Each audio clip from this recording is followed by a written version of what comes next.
Alright guys, welcome back to yet another video. Today what we are going to do is that we are going to understand shapes. Okay. In the previous video what we did is that we understood basic geometrical concepts. Okay. And today we are going to understand shapes. Shapes also known in Hindi as Akar.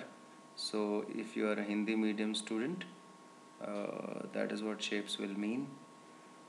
And today what we are going to learn is we are going to learn the length of line segments, angles and directions, okay, and clock. Uh, so basically how to measure angles and things like that, and basis angles, what are the directions and stuff. We are going to learn angles, okay, acute, obtuse and reflex angles, and then how angles are measured, okay. uh, what is a protractor? Basically it is a, how do I put it, it is present in your geometry box. Okay, this is a tool which is used to measure angle.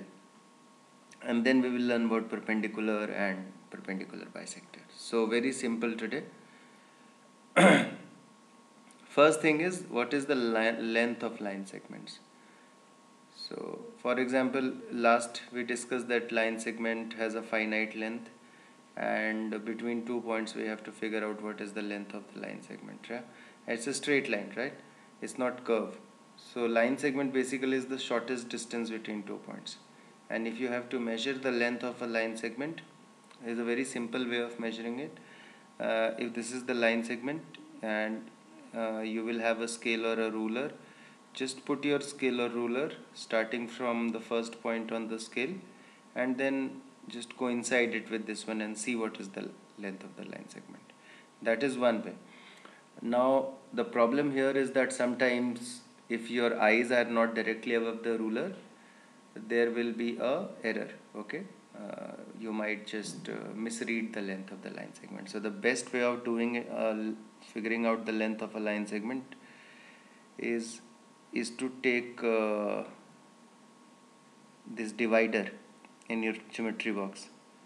Okay, and there will be a this double arrow divider. Okay, and put one, fix one here on one end of the line segment, and then take and fix it on the second, fix it here, this end, just fix it here, and then just keep it fixed and then stretch the second end till the time you reach the other this line segment and this point, and you will have to then put this over this point, and then you just lift it.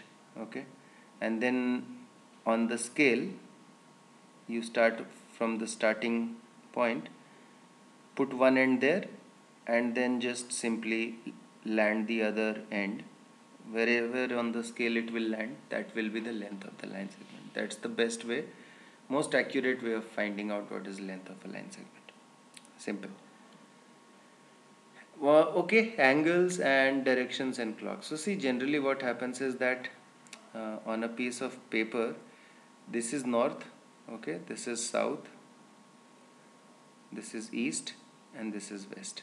Okay, now generally if when we are measuring angles, and also for example 0 to 90, we always measure angles in anti-clockwise direction. Okay, so when we start from this line, the angle it starts with a 0, and then as we move towards the north line, when you hit the first 90 degree from east to north, it becomes north direction.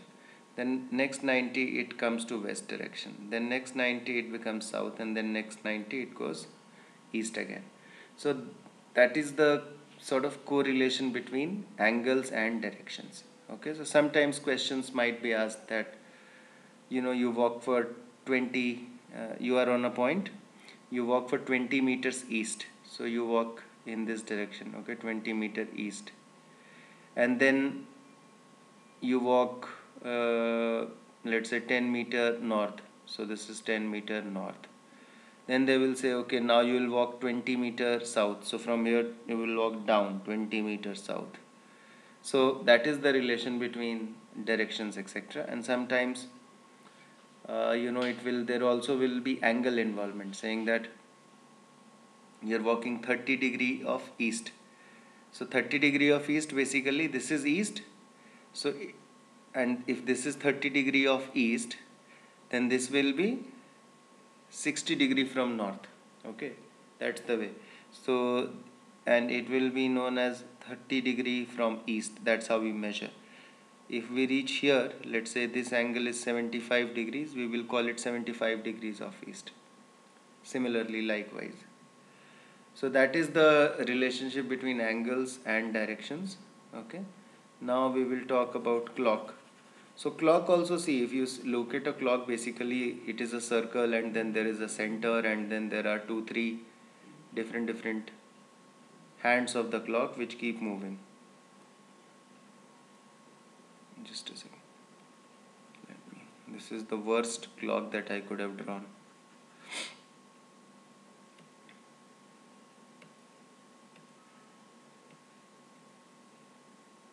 Just give me a moment, guys. Okay. Yeah, so this is a clock, for example. Yeah. Now what we are going to do is, let's say here is 12, here is 3, this is 6, this is 9 o'clock, then there is 1, 2, 4, 5, and we know that all of them are equally distributed, right? So this is 10, this is 11. So understand that this is the center. Just a moment. Yeah, this is the center. Okay. So now when the clock, the hour, this is the hour's hand. Let me change color. And let's say this is the minute hand. Okay. So a minute hand basically, so any hand, for example, if they take one complete rotation of the clock, the angle is 360 degree. Okay, and then how many? So this is an angle, this is an angle, this is an angle, and you will realize that all these angles are equal. Yeah, because we are dividing 360 into 12 equal parts. So for example, this angle, okay, like between 2, 10 to 11, it will be equal to this angle between 2 to 3. Yeah, so they are all equal angles. So each of these angles, they will be equal to 30 degrees. Yeah, so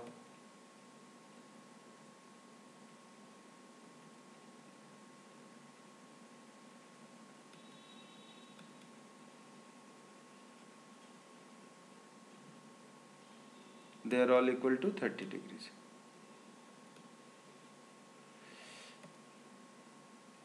Now what happens is that when the clock moves from 12 to 3, the angle, it basically is 90 degree, because 30 into 3. Similarly, from here to here it moves, it once again it becomes 90 degree. So just understand that is the relationship between angles and the clock. And the clock, this is the direction of the clock, this is clockwise. But for mathematics, we always measure our angles in the anti-clockwise direction.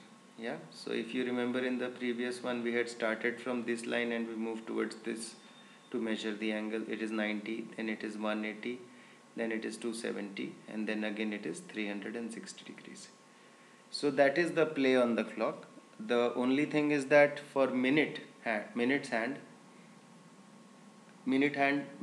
takes 60 minutes to go 360 degrees, and hour's hand will take 12 hours to do 360 degrees, whereas a second's hand, it will take only 60 seconds or 1 minute to complete 360 degrees.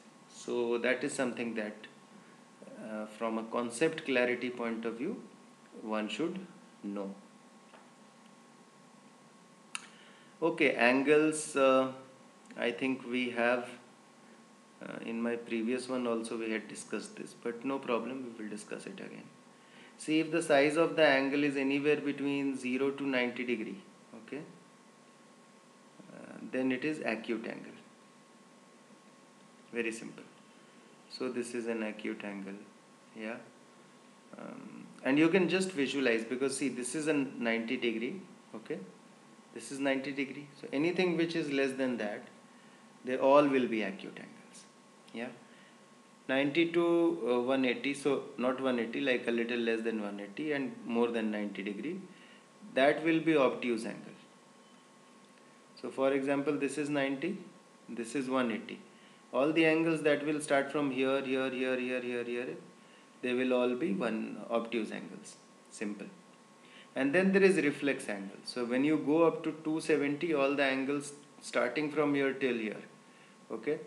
Now these angles will be 270 degree, or let's say this angle will be reflex angle, because so first quadrant it is acute, the second quadrant it is obtuse, and the third quadrant it is reflex. That is the definition of angles.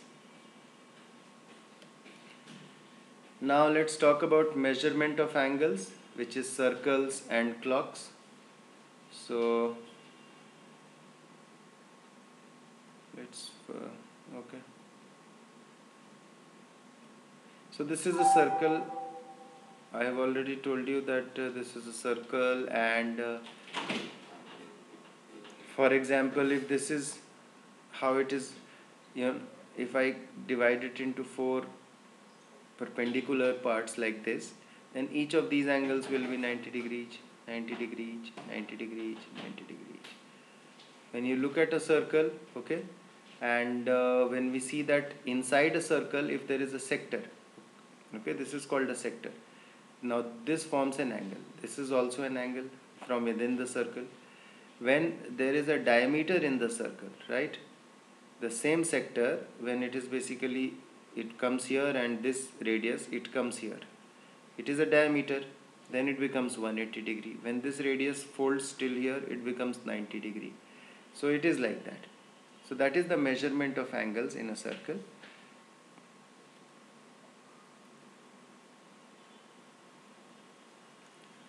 Now let us go and talk about clocks. Clocks are a little bit tricky, not tricky, but you just have to understand how it works. So this is a clock, okay, this is 12, this is 3, this is 6, this is 9. Let's say that this is a hour's hand. So an hour's hand, if it starts from here, to do full circle, it will take 12 hours, because it is hour's hand, okay. So 12 hours, it will do 360 degrees. So 1 hour, it will do 30 degrees. Yeah. So to do 30 degrees, this hour hand will need 1 hour, which basically is 60 minutes, which basically is 3600 seconds. So that is the speed of so if I have to measure the speed of an hour hand, in terms of degree per second, or so if it is 300, it does 360 degrees in 12 hours, which means the speed is what? 30 degrees per hour. Or we can also say that the speed is 330 degrees per hour, or 30 degree per hour is 1 hour is how many minutes? 60. So basically 60, now it is 60 minutes. So this is 0.5. So which means it is 0.5 degrees per minute. So that's how you can then continue to find out and these are not speeds, these are angular speeds, because we are measuring the change of angle by unit of time. But you need to understand that that's how these relative movements are gauged. Now let's talk about minutes hand. Okay.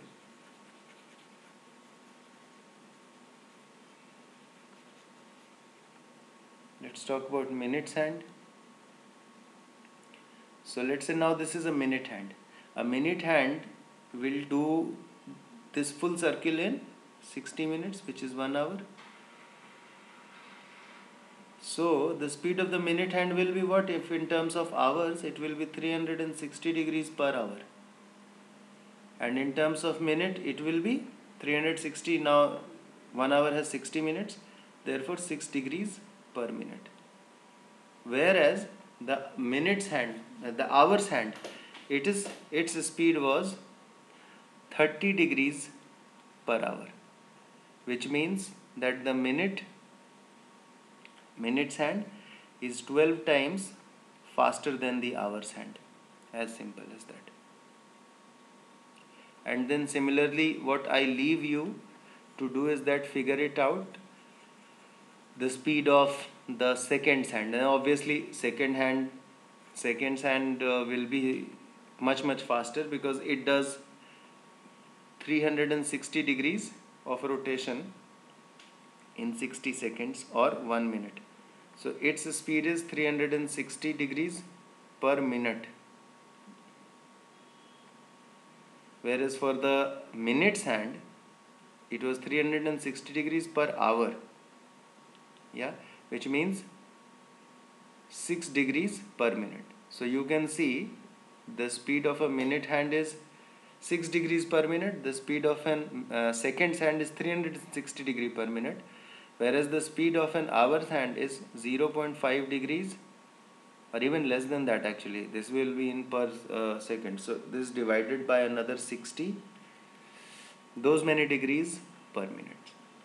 So hour's hand is the slowest, minute's hand is the second fastest, and the second's hand, it actually is the fastest hand.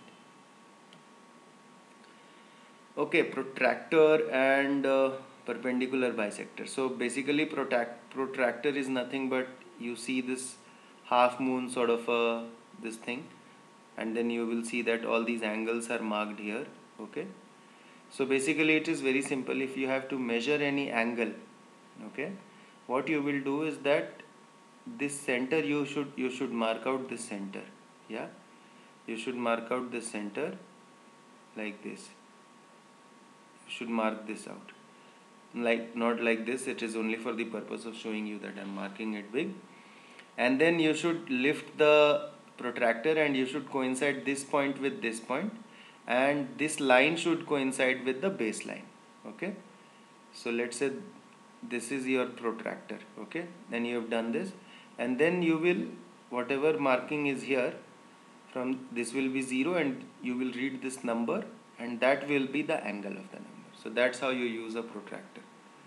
I will request you to start using your protractor, and the best way is that using your divider, just put a little circle in the center so that you are always putting it at the right at the vertex of the angle. This should coincide with this point of the protractor. Okay, now let's talk about perpendiculars first and then perpendicular bisector. So for every line, okay, this is a line. Now there can be many lines which are intersecting. Okay, there is one line which will make an angle of 90 degree. Okay, so if there is this line, I can draw a line here, all making an angle of 90 degrees with the baseline. This is basically called perpendicular. And if this line is perpendicular to this line, then even this line is perpendicular to this line, because again the angle here is 90 degree only. So it always is the case that two lines are always mutually perpendicular to each other. ऐसा नहीं है कि one line is perpendicular but the other line is not perpendicular to this. So this is perpendicular. Let's say line L1 and line L2. L1 is perpendicular to L2, and it is written like this, I think. Something like this, I forgot. L1 is perpendicular to L2 and L2 is also perpendicular to L1. So mutually perpendicular, always. It is always true. And then there is this concept of a perpendicular bisector. Now what is a perpendicular bisector? Perpendicular bisector is always of a line segment. So let's say there is a line segment, yeah? Line segment AB. Perpendicular, let's say it is 4 centimeter long, yeah, 4 centimeter. Now at 2 centimeter there will be the midpoint, and let's call it point C. Now if I draw a perpendicular through point C, not only it is perpendicular to AB, but it also divides A and B into two equal parts. Therefore this line, let's call it L1. L1 is a perpendicular bisector of AB. ठीक है. So because it is a perpendicular to AB and it divides AB into two equal parts. So that's the concept. Concept is easy. Now majorly questions will be is like you will be given a line and you will be asked to draw a perpendicular bisector, or you will be question will be draw a line segment of 5 centimeter, which obviously you can draw easily. The best way to draw a line segment, let me first tell you that. Okay, so whenever you are asked to draw a line segment, do not try to draw the exact length. Just use your scale or ruler and then draw a long line. Okay, so for example, if 5 centimeter is asked, you put your scale and you draw a line which is easily longer than 5 centimeter. Then you put your I don't know what it is called in English, but you put this thing like in which you fit your pencil. I don't know what it is called in English. In Hindi we used to call it prakal. So then you put this vertex here on your ruler. Okay, wherever there is a 0 you put it here, and then just expand it so that your pencil, it just touches whatever is the length. Let's say it is 5 centimeter, and then you lift it without moving both the ends, and then just keep it anywhere, keep it fixed, and then just draw an arc like this, and wherever it will cut you just mark 2 points A and B, and this will be 5 centimeter or whatever length that you are asked. So that's how you should draw a line segment. Always never ever try to like draw an exact length using a ruler, because then there will be errors. Now let's say once you have already done that, you have drawn a line segment of the desired length, let us say 5 centimeters, and the line segment is AB, and you need to draw perpendicular bisector. So you once again you don't go measuring and stuff.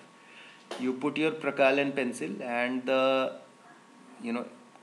point of the fixed end of the prakal you will have to put here.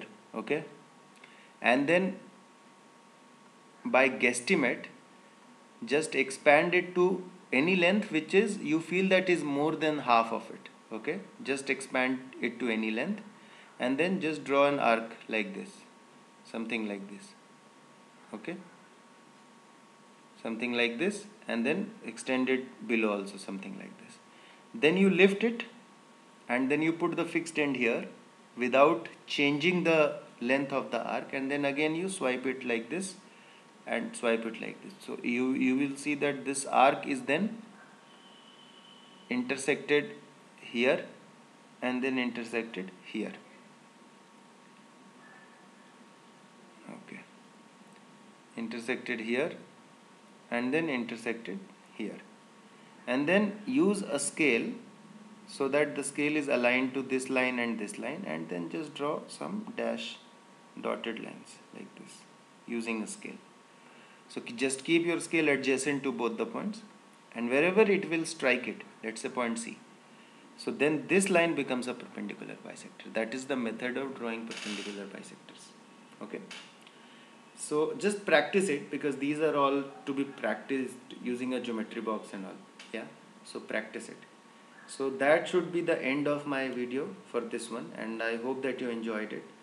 These are very simple geometrical concepts, and we will start building our concept of visualizing geometry like this. Yeah, and if you have any questions, this is my email ID. Feel free to write to me. And once again, thank you so much for dropping in, coming by, and watching the video. And if you feel that if it can benefit anyone, any student, any teacher or a parent, please feel free to pass it on to them. Thank you so much for watching.